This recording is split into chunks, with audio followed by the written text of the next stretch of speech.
ability to be great. You have to be willing to activate the great from within. It starts with you, and it starts right now. Back at it with you guys, Greg Thomas and Tyler Davis. Yeah, man. Good to be here. Yeah, you know it. Loving everybody on the other end as well. That's what I'm saying, man. Oh, man. Share the love. Absolutely. Oh, yeah. Tell your friends. Yeah. Step up them subscriptions if you would. Hit the little share button. No doubt about it. Feel like making a comment or two, good, bad, or indifferent. Feedback's good. We'll take it. Yeah. I would love to hear what people are thinking about some of this stuff. Oh, yes. What's the impression it leaves on you? What's your perception? There. Yeah, you want to know, but, just want to bring value. Yeah. That's what it's all about. That's what it is all about, and we try to bring these principles and these things that we're thinking about and talking about into our everyday lives just to, make it better. We're going to talk about perceptions today, though, and how we go down certain rabbit holes and you lose so much time. You think about, like, what you can handle. Like, I want to do more business. I want to do this. I want to do that. I want to commit to a workout plan. I want to commit to, calls. I want to commit to marketing. I want to commit to all these things. But then you start running out of capacity. Right. Why? Because how much time did you just spend sitting there telling yourself, I want to do this and I want to do that? Well, just do them.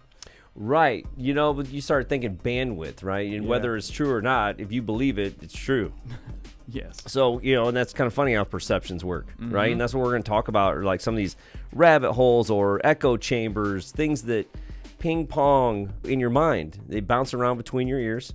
And that's really what we're trying to do, is save people from themselves in that capacity. Oh, man. Right? Yeah, because we've fallen victim to it ourselves. No question about it. But at some point, the things that you find valuable, you want to make sure that they're still within reach. And that's what we're trying to do. We're trying to keep people within reach of those things that they find valuable. You can't get time back. There's opportunities that you won't get back because you weren't organized enough, whatever it may be. So today we want to talk about 3 ways to recognize the echo chamber of perception. Things bouncing around. It's kind of crazy how much you think in reflecting, like how much time you spent in your head, like, wondering what somebody else thought. We can get lost in that because a lot of it is we don't even know who we are. And then we start focusing on what other people think we are or what we're not. Oh, yeah. Cooley, like in 1902, was coming up with, this philosophy, this glass self theory, like looking at yourself through a mirror. You're always looking in the mirror. We're always hyper focused on perceptions of how people make us feel, right? Which is, a big reason why you surround, you hang around some of the people that you do. 100%. You like the way that they make you enjoy their perception of you. Right. Yeah, man, they pump you up a little bit. I mean, if you look deep into somebody's eyes, which should be anyway, you're going to see a reflection. But it's way deeper than that. It is. It's that echo chamber back of it. Like, have you ever had a mirror on both sides of you, and where you look at it, sure. It just perpetually goes on and on. That's what we find ourselves doing. We just don't even realize it. You're pinging it. You're just going back and forth, and it's one perception of a perception of a perception of a perception of a perception, and it just keeps going. So the reason I want to point this out when we're talking about this today is to stop people from going down this rabbit hole in their mind of false perceptions. Yeah. Okay? Because you're making decisions based on this mindset. You're actively living. Even you're not present mentally, you're still there. Right. You're still engaging, you're still doing your job, you're still doing these things, but you're kind of not there, and that's impacting the things that you're touching. For sure. Because you're getting caught up in these perceptions, these echo chamber, if you will. Yeah, you're making big life decisions or big moves in your life based on maybe a false reality, a false perception that you've created through somebody else's eyes, through their lens. Sure. No doubt. So how do you get started, right? How do you get started, like just kind of paying attention to some of this stuff? So number one, you're going to reflect on your engagements, okay? But from a good place. Yep. Okay, this isn't where you're going on this mission, this martyr mission, if you will, of picking yourself apart. That's not what we're doing. What we are saying is just paying attention to your level, of care, right? Like you how you feel about your interaction with someone. Like, how do you really care about how you're perceived to them? Sure. And then how that can dominate your thought for a while. So you're thinking about your engagements, and you start just kind of going through like, well, hey, maybe I spent a little too much time here. Maybe this wasn't the case. Maybe this, why am I thinking about this? Why does this stand out so much? you know, and just start taking inventory. Oh, I've definitely caught myself. We've had conversations about it before. Is my, I guess I'll call it alter ego as a trainer over at Triumph. Yeah. I mean, part of it is we have to develop our persona, or so it's called. Because part of it is when we teach a class, it's to create an experience. And we're all different in that way. Yeah. I've caught myself having this exact conversation that you're talking about with myself as far as don't get wrapped up in what I think they think I am. Or like, let me not cloud my own perception of myself based on what I think they think I am. Because what are you doing with that information? Right. All it is pinging around in my head and creating confusion and chaos. Absolutely. And then I lose sight of who I really am. Sure. And then how does that impact what you're doing in that moment? Making decisions, doing things that I normally may not do, losing sight of my core values because I might make a decision or do something or say something based on what I think they expect or want me to say. Right. You know, and you start thinking about these engagements, and I guess like the way you're reflecting right there, because I mean, you're kind of referencing something you experienced, right? And it's like, okay, so what am I going to do with this now? Oh, I'm going to champion myself for recognizing it and catching myself before I went down this crazy rabbit hole and stayed in my head over something, you know, without, you know, number two, okay, you know, kind of rolls right into that, you know, without constantly needing to clear the air, right? You know, number two, what clearing the air really accomplishes a lot of times, okay, it revitalizes the perception you think they have of you. Yeah. So, for example, earlier today, you know, wasn't feeling great, you know, and I was getting a little short, like in doing this therapy stuff, and it was already hard kind of stuff anyway. Yeah. You know, and I got a little short with some of this, you know, with one person, not really short, but like, hey, you know, it's been really good to, you know, set better expectations so we know what to expect when something comes in here for an exam like that. I didn't need to say that, right? But then I started thinking like how I wanted to say, hey, I'm sorry for that, Now, am I really sorry? Or do I just want her to still have a good perception of me? Yeah. Interesting. Only you know the answer to that question, okay, when you're clearing the air. Right. Okay, and we're not just a judge, jury, and executioner right here, okay? But what I am saying is that when you're clearing the air, just know what you're clearing. Know what you're reinstating, okay? Yeah. Are you trying to clean that mirror of the reflection of self through their lens? Yes. Hey, or, you know, is it like, you know, hey, I want to make sure you still see me in a favorable light, so I'm going to apologize. Right. I want you to still like me. Mm-hmm. Now, is there from a morality standpoint, or if there's like something that's the essence of you, you know, maybe that is you really coming through. Right. But just pay attention for the distinction, though, is what I'm talking about. You know, like, because you're still kind of playing in that sandbox if you're like not really clear on, you know, why am I clearing the air? Oh, for sure. And again, this is in the vein of recognizing that this echo chamber exists. Okay, we're not trying to fix anything or solve like any kind of big, you know, or one individual problem or one big massive problem. You know, that's not what this is about. We're talking about 3 ways you can recognize this echo chamber so you don't go down that hole. Yeah. You just don't enter it. You don't go into that chamber. Yeah, I would say that's a big thing that we hope all of you guys are doing with all of the content we're putting out there is when you get done, pause for a minute. Don't just move on to the next thing in your day. Pause and reflect on it, especially this one. Well, yeah, because clearing the air can be both. You can genuinely wish it went different because, you know, that's you as a person, and you can make sure you protect the perception that, you know, you maybe didn't even realize you gave that much credence to. But, you know, I think we need to pay attention that we do as human beings. This is a human trait.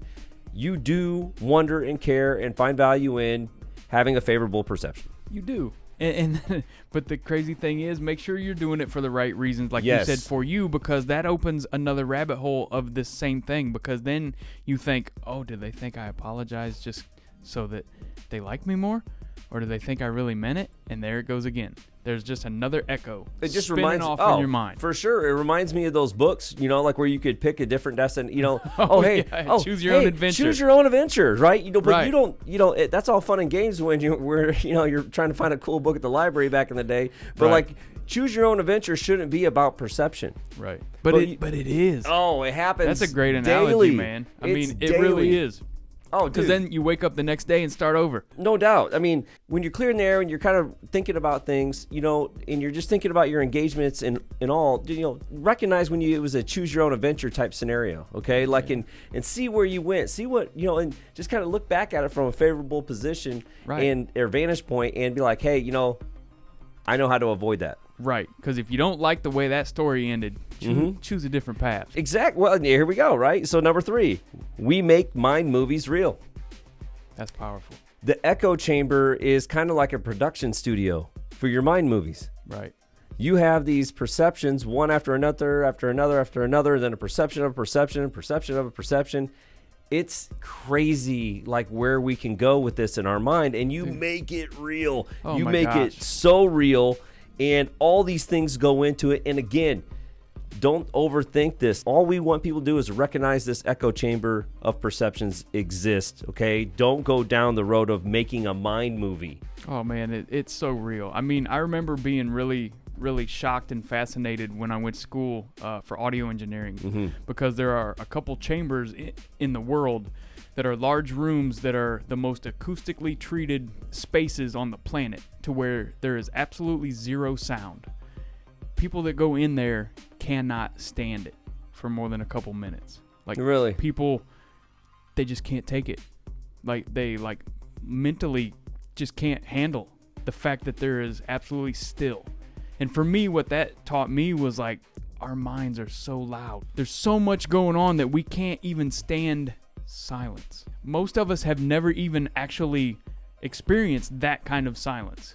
Oh, no. And then, like, what to do with it, right? You know, you think about how much noise that we have going on, and you know how it happened? It happened one moment at a time. Right. And it stacks, and it stacks, and it stacks, and it builds, and it builds, and it builds to the point where you can't even sit in a quiet room, let alone even dream of meditating. It's just like it's like a feedback loop. So it is a feedback, yeah. I mean, that squeal that you can't stand at the concert because somebody walked in front of the speaker with a microphone. It's the same thing. One experience after another just gets louder and louder and louder. Essentially, an echo chamber of perception is a feedback loop. It's a constant feedback loop that we are feeding the feedback. Get to the root of that word, but like you're giving that sustenance. You're fueling it. Right, from past experiences and then the perception you created from that. Oh, for sure. And then you got reruns. You're watching that same movie over and over again. Oh, yeah. Every day. Same Looney Tunes. Oh, yeah. And then you have a special guest this time on your mind movie. Guess who showed up today? Little cameo. Oh, yeah, little cameo. Hey, let's go. But, all joking aside, this is a real thing. I really just had a light shine specifically on this very recently with something Jay Shetty put out, something he found from Cooley. Just is amazing, and it just blows my mind. And you think about, I've personally spent so much time in this echo chamber of perception. Same. To the point where it probably hurt some relationships, or they would be stronger if I didn't spend so much time. And what I would challenge everybody to do here is recognize these mind movies. Recognize these echo chambers that we're in with your individual engagements with people, and give yourself grace and give that other person grace, and realize, you know what, we're going to get a clean slate here, because I really don't know how far the rabbit hole of perception has gone with this, and I really don't feel as strongly as I once did about this. Yeah. See ya. I'm done. It's done renting space. There's no more perceptions to have. It's just, this is a really cool, fun space to play in. So again, 3 ways to recognize the echo chamber of perceptions. Number 1, reflect on your engagements. You can just kind of go and start hunting for it. Yeah. Right? Be mindful of them as they happen. You're sifting through it, but, even to you, I love that. Pay attention for your opportunities in the moment too. Right. Okay. Like, wait a minute. Where am I going? And recognize maybe a couple triggers that you have. Like, hey, if I continue to go down this road, I know where that goes. Yeah.